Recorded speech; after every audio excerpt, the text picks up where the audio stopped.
Hey guys, what is up and welcome back to episode 4 of AFL Evolution 2 Essendon MyCoach League. In our last video we took on the Sydney Swans and we suffered our first loss of the season. We are now taking on the second placed Carlton Football Club on a Thursday night. You can see Carlton are 2-0 at the moment. They're defeated, I think they defeated Richmond and then they defeated, I'm not too sure who they defeated in round 2, but Carlton actually got off to a pretty good start. You can see their percentage 160%. We're currently sitting 9th on the ladder, and we have a pretty big task ahead of us if we are going to go 2-1. So I'm looking forward to this game. Just have a look at the injuries. Dyson Heppel will not be playing this week due to concussion. I'm going to send him to the physio. Kyle Langford is still 1 week away, but it is pretty disappointing considering Dyson Heppel was in our best last week. We are no longer going to have Heppel in the team for this week against the Blues. So Michael Hurley will captain the club. I'm not too sure how good Carlton are at the moment. I guess we'll find out. But let's get into team selection for this week as we take on the Blues.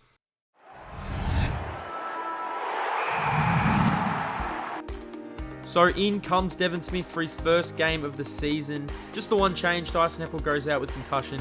It is good to have Devon Smith back in the team. He was injured in the March series. So we're going with our normal back line. Adam Sard will start in the back pocket. He is having a really good season this year. It was a chance to go in the best 2 weeks in a row.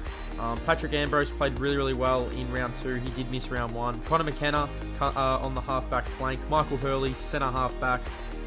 Like I said, will captain the club. Mason Redmond rounds out our back line. Into the midfield, Tom Cutler will start on the wing.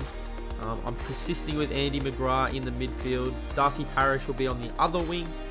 And Dom Bell-Chambers in the ruck. And our normal on bowlers with Dylan Shield and Zach Merritt will also be starting in the midfield with Dylan Shield. So Orazio Fantasia on the half-forward flank with James Stewart, who didn't really do too much against the Swans, so we'll see how he plays in this game. Devon Smith for his first game of the season.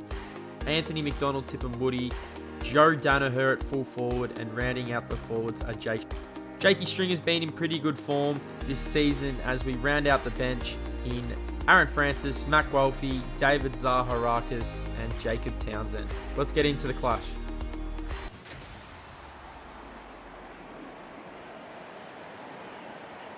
Hello and welcome to Thursday Night Football. Anthony Hudson here. Tonight we're coming to you from the MCG. Well, joining me for special comments for this match is Gary Lyon. Hey Hutto, tonight should be a really special game. Well, the big game here tonight will be between Carlton and Essendon.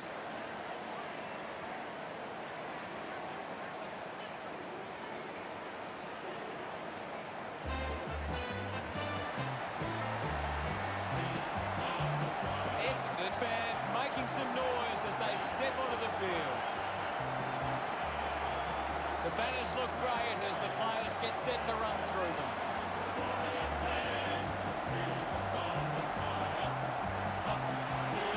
Today's game will be decided by the Essendon defence. If they can create intercept plays and stop the scoring, they'll win this game.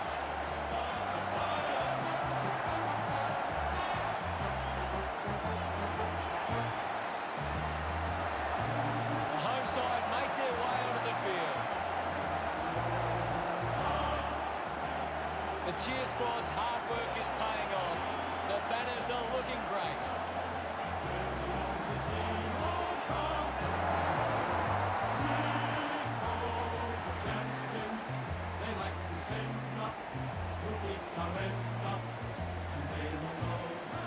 The captain, what an exciting matchup we have here today.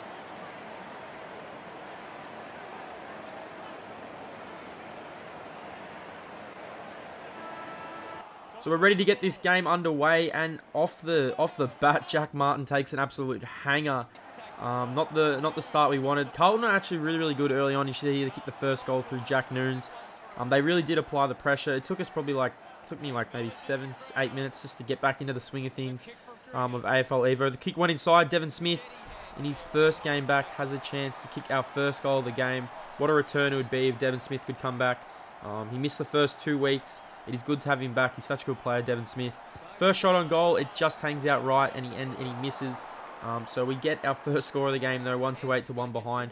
We are pressuring the goals at this point though. We are applying a lot of pressure. Jakey Stringer just out the back here, a little bit too classy. Kicks the first goal for us.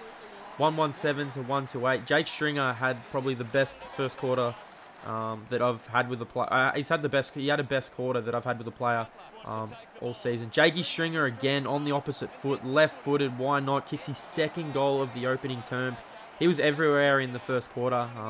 Carlton just had no answer for Jake Stringer. Kicked our first 2 goals, and then high tackle here, and we also got another chance to go in our forward line, and I guess who's on the end of it again? Jakey Stringer. And I said, why not? Why not load up? He has the chance to kick his 3rd goal in the matter of 3 minutes here. Lines up, right foot, 50 metres out. Jakey Stringer kicks his 3rd goal of the first quarter. And like I said, Carlton just had absolutely no answer for Jake. He was just all over him in this first quarter. Andy McGrath was also really good in this opening term. After Carlton kicked the first goal, we went on to kick the next 4 goals. Andy McGrath from the centre square gets the right banter, trickles through. What a start for the Bombers. 4-1-25 to 1-8. I do like the fact that if you do get out to leads, teams will fight back. You see here Sam Walsh kicks a goal for the Blues. Considering we started so poorly against the Swans in the opening round, it was my goal to get off to a perfect start. Joe Danaher is so good to have him back in the team. He kicked 4 goals last week against the Swans. Has a chance here to kick his first goal of the night. I feel like Joe Danaher is going to be a massive chance to kick a lot of bags this season for the Bombers. So Joe Danaher kicks a goal, puts us up, extends our lead, and we are pressuring on as we close out the first quarter here. Considering Carlton kicked the first goal, we went on to kick the next 4. We lead the Blues by 11 points, 3-3-21 to 5-2-32. Andy McGrath, Dylan Shields, Zach Merritt were really, really good in that quarter. Adam Sard, major ball winners again, 5. Hurley was pretty good, but Jake Stringer was definitely the standout in that first quarter. As we move on to the second term of play, where we are linking up play here. See a nice play here goes to Orazio. Orazio from about 45 out. Could have gave it to Tipper. Decided to go on his own and kicks a goal. We extend our lead 38-21 all over the Blues at this stage.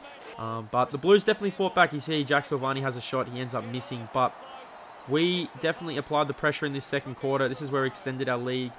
As you see, a very, very tough shot here. I think this is Jack Noons from the pocket. We got deliberate out of the bounds or something, and Jack Noons kicks an absolute blinder to keep Carlton in this match, because we were all of them. We were owning possession.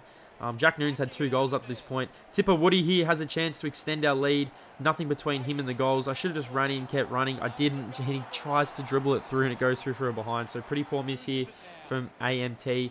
We did get a chance here to rectify what happened. You see a free kick to Jake Stringer, and Stringer has a chance to kick his 4th goal of the opening half. Lines back, and he just misses to the right-hand side. But yet again, you see out the back here, Connor McKenna has a chance to kick a goal, gives it to Tipper, unselfish play, and Tipper runs in and kicks a goal for the Bombers, extends our lead 46-29 early in this second term. And yet again, we just, every single time we got him on the turnover, we were just out at all stages. You see, nice handball, Joe Danaher to Tipper. Tipper links up to Stringer. Stringer has a chance to kick goal number 4, and he does. So 4 goals in the first half of Stringer. I think he had 4 goals 2 at this point. 4 goals 1. He was just all over him. 7 touches. He was pretty good in Sydney, Jake, and he's pretty good tonight in the first half. Through the middle, Cutler. He has Jacob Townsend running. No one between Townsend and the goals. Stringer again. It's just Stringer was just linking up everywhere. You see Townsend has a chance, and he just misses, goes out in the full. I couldn't really say just misses. Top of the goal square here. Considering that happened, we had another chance to get on the board. Off the ground, Townsend again. Townsend kicks a goal. He's been pretty good for us this season. I'm liking the addition of Jacob Townsend. As we are heading into halftime, all over the Blues at the half. 28 points, a much different story to the last game against the Swans, where the Swans got the jump on us. 4-6-30 to the Bombers, 9-4-58. 23 inside 50s to 12, 100 disposals to 65 disposals. Absolutely all over him. Dylan Shield has 8 disposals. Stringer has 4 goals. Hurley has 7. Stringer has 7. As we move into this second half, this is where Carlton basically had their little bit of a comeback here. They were pressuring. They actually owned the ball for the majority of the game. You see here a nice goal to Mitch McGovern. He kicks a goal, brings the game back within 20 odd points. And Andy McGrath was awesome in this game. You'll see a few highlights from Andy McGrath in this quarter. He was so good in this game. You see here the ball goes forward. Andy McGrath takes an absolute hanger on the shoulders. Like, he was definitely a chance for best on in this game. He kicked a goal. I think he had over 12 disposals. Danaher on the lead, takes the mark. Great hit up from Andy McGrath. And this was different, though. Every single time I felt like Carlton kicked a goal, we came down and we just had an answer for him. Joey Danaher slots the goal, kicks his second of the night. He's already kicked 6 goals of the season. He's only played 2 games. He did miss round 1, so it is good to have Joe back in the team.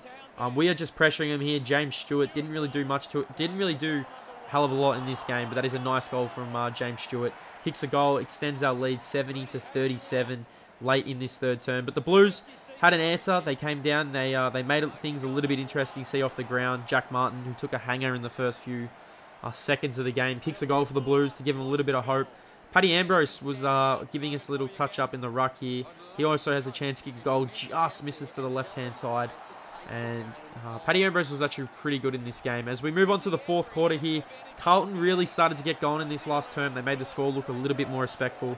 I feel like we not fell asleep, but we kind of just fell away from where we wanted to be going. Joe Danaher here has a chance to kick his third goal. He's about 60 metres out. Wasn't really expecting him to kick this. I should have lined up with the torpedo here. I'm not too sure why I didn't go for the torpedo. Jacob Townsend almost took the mark in the goal scorer. I actually thought he was going to take it. But Carlton were definitely applying the pressure. They get another here. That's two in a row for the Blues, 58-73. They're definitely not lying down. That's one thing. You can't just expect that you're going to get the win. They were definitely applying the pressure. Great mark by Jack Silvani, and he lines up and just hits the post to the left-hand side. 59-73, 14 minutes to go. It's only a 8 minutes to go. It's only a 13-point game. Devon Smith almost takes the mark here. Joe Danaher lines up and just sprays it right to give Carlton a little bit of a chance. But you see here, Orazio Fantasia on the outside. Beautiful hit up to Darcy Parish. Gave it to Joe. And in the goal square, just sitting there, Joe almost could have got rid of it, and he just got tackled. But Tipper goes in, hits the post. I thought that would have been the sealer. That could have really finished the game off. But the Blues, 18 minutes on the clock, needed basically 3 goals here to be any chance. And you see here the beautiful snap goes through for a goal. Nick Newman gives them a little bit of a chance, 66-74. But the Blues just couldn't get it done. We end up holding on for our second win of the season. We were challenged, but we won this game quite comfortably. We were quite comfortably over the Blues in this game. There's definitely things that we do need to work on. We definitely need to fix our goal kicking. I mean, we didn't kick a lot of points, but we did kick a lot on the full tonight. But we end up getting the win, 9-12, 66 to 11-8, 74. We give Carlton their first loss of the season. Paddy Ambrose, 14 touches. Devon Smith in his return game, 13 touches. Jakey Stringer, 13. Stringer kicked 4. Joe kicked 2. And Andy McGrath kicked 1, who was basically probably best on field if Jakey didn't have such a big first half. So our J21 votes for this week, we're in our round 3 votes. The 3 votes I've gave to, who else? Jake Stringer, kicked 4 goals in the first half, was absolutely all over the Blues. 2 votes I've gave to Andy McGrath. Andy McGrath was pretty good. I think he had 13 and a goal in this one. He was good. And 1 vote I've gave to Dylan Shield, because Dylan Shield really set the tone early in this game, and he deserves that 1 vote. So there's our leaderboard. Adam Sard, Jakey Stringer, Zach Merritt all have 3. Not a lot's changed. Not a lot has happened. But let's quickly round out this video. Let's round out round 3. Carlton and the Bombers, they were the first game of the round. GWS got blown out by the Dogs. You see Collingwood. Collingwood are absolutely on top of their game at the moment, blowing out the Hawks. And yeah, so we've got GWS in our next game. It's going to be a pretty interesting game considering it's at Marvel. I reckon it'll be a very, very tough game considering how good GWS are. Hope you guys are enjoying the series so far. Make sure to comment down below what you guys think. And yeah, thanks for watching, and I'll see you guys in the next video.